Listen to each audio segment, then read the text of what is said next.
want to switch case. I entitled this case, Doc, I Have a Black Cloud Over My Head, because this is exactly what this patient said to Dr. Titterington after these events unfolded.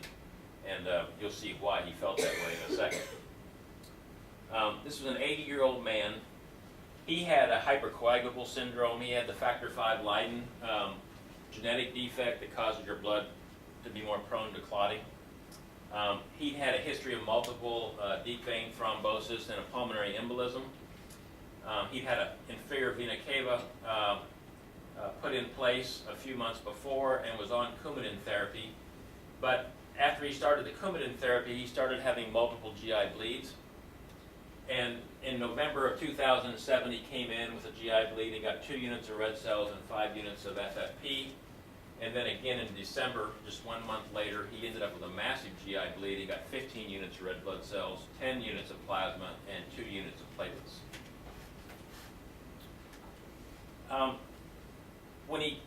The Coumadin was then discontinued because he was having so much trouble with GI bleeding.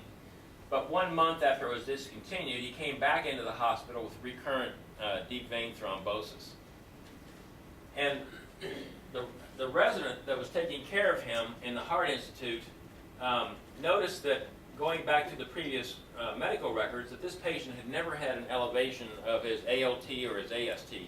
But now he had this new onset of elevated AST and ALT, and so he started to investigate.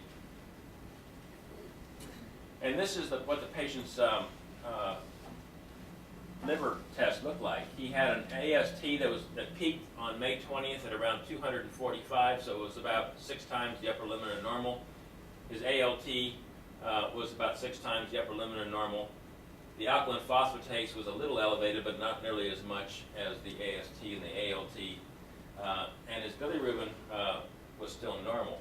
But this pattern of where the AST and the ALT are markedly elevated compared to the ALP indicates liver cell injury rather than biliary obstruction. And so they went ahead and ordered a viral hepatitis panel. And you can see that his hepatitis B surface antigen was reactive. His hepatitis B core IgM was reactive. His tests for hepatitis A and hepatitis C were negative. So this indicated he had a hepatitis B infection. And then we also sent out for hepatitis B viral DNA quantitation, which is a true measure of the amount of circulating virus. And you can see he had 17 million copies of hepatitis B virus per milliliter of plasma. So he had an acute hepatitis infection. And when you look at the serological pattern of hepatitis, what we usually find is it takes about 3 to 4 months before the hepatitis B surface antigen starts to go up, and then it'll stay up for about 6 to 7 months. And about that time, the hepatitis B surface antibody starts to go up, and once it reaches its peak, that's when the surface antigen starts to disappear. And that's important for us in the blood bank because it kind of tells us when the patient might have been exposed to hepatitis B. When the resident questioned this patient, transfusion was his only risk factor for hepatitis B.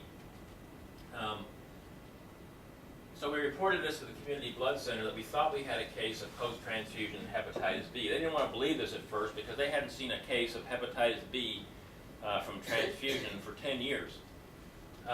But Dr. Tegmeyer, who's over at the blood center, is one of the true country's experts in hepatitis infections, and so he started pursuing this.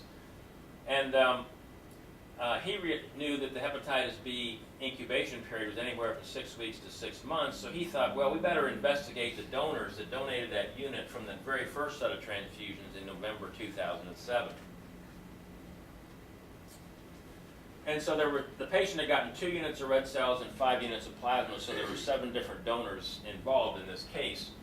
3 of the 7 donors had already donated blood a second time since they had donated in November of 2007, and their hepatitis testing was all negative as part of their donor screening. So we knew that they probably weren't involved in the case. So they recalled 4 donors to have follow-up testing, and the very last donor they tested, we found that that patient had actually now become positive for anti-hepatitis B core antigen. And interestingly enough, when we actually took his sample and tested it for hepatitis B DNA, it was positive. Well, this hepatitis DNA test is a new test. It's only been available in blood centers for about a year. So we didn't have it back in 2007. If we had, it probably would have prevented this infection from happening. And the patient's recent sample, or the donor's recent sample, was negative. So this donor had a very acute infection. He didn't even feel sick, and he cleared the virus. But unfortunately, he donated while he was still infectious. So these findings were consistent with post-transfusion hepatitis B involving a donor who was infectious but not feeling ill.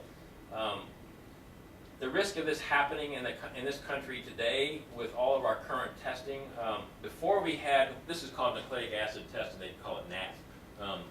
But before we had this test, the risk was about 1 in 50,000 units of blood. But now with the nucleic acid testing, the risk is only about 1 in 600,000. So you can see this test has really improved the odds of catching all cases of hepatitis B.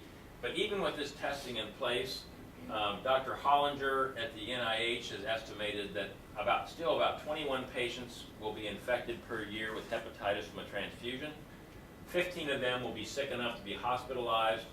4% will go on and develop chronic hepatitis B, and 1% will die from fulminant hepatitis. So it is still a risk, even though it's not nearly as significant as just from, say, a missed transfusion.